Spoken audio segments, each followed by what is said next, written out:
ज्ञान the treasure में आपका स्वागत है।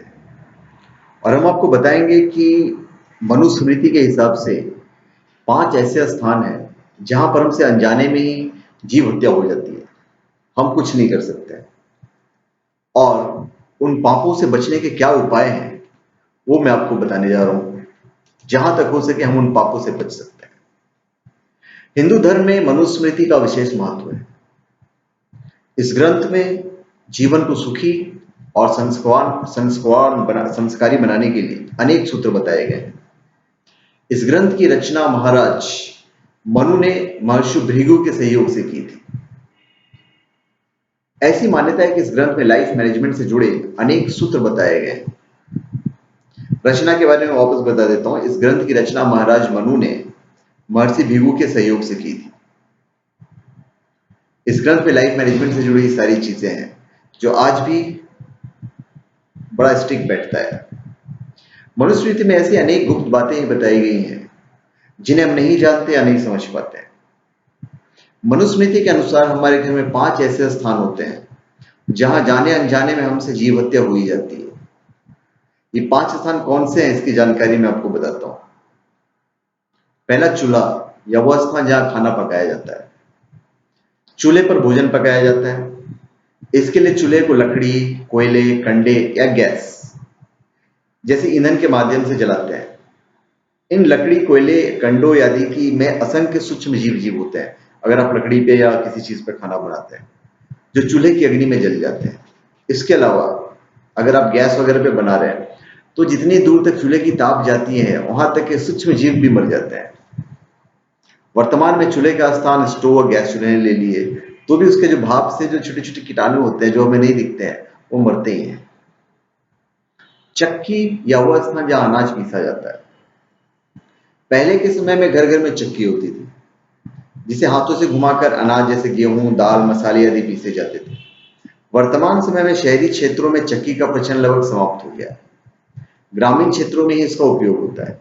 मनुस्मृति के अनुसार चक्की का उपयोग करने से भी अनजाने में ही जीव हत्या हो जाती है। फिर झाड़ू या वह स्थान जहां सफाई की जाती है।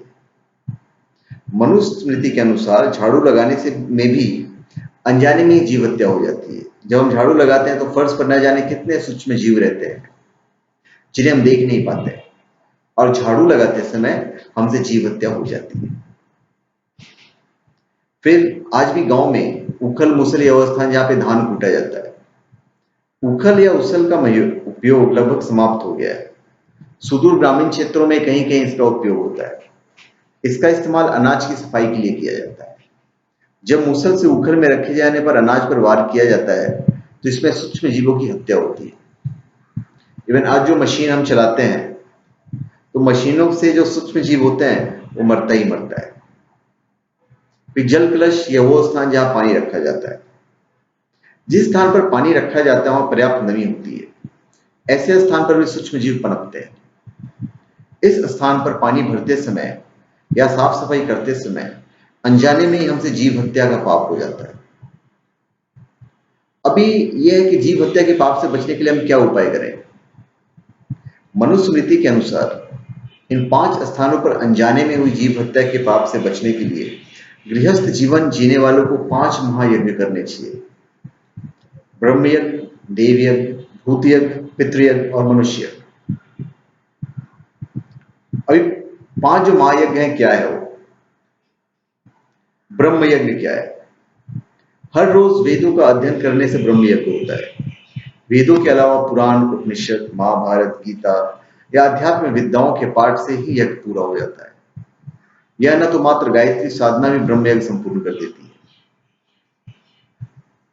धार्मिक दृष्टि से इस यज्ञ से ऋषि ऋण से मुक्त मिलती है, इसलिए से ऋषि यज्ञ या स्वाध्याय यज्ञ भी कहा जाता है।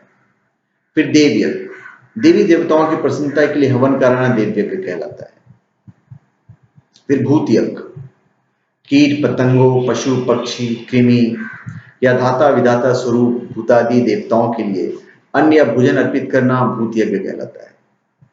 फिर पितृयज्ञ, मृत पितरों की संतुष्टि और तृप्ति के लिए अन्न जल समर्पित करना पितृयज्ञ कहलाता है, जिससे पितरों की असीम कृपा से सुख समृद्धि प्राप्त होती है।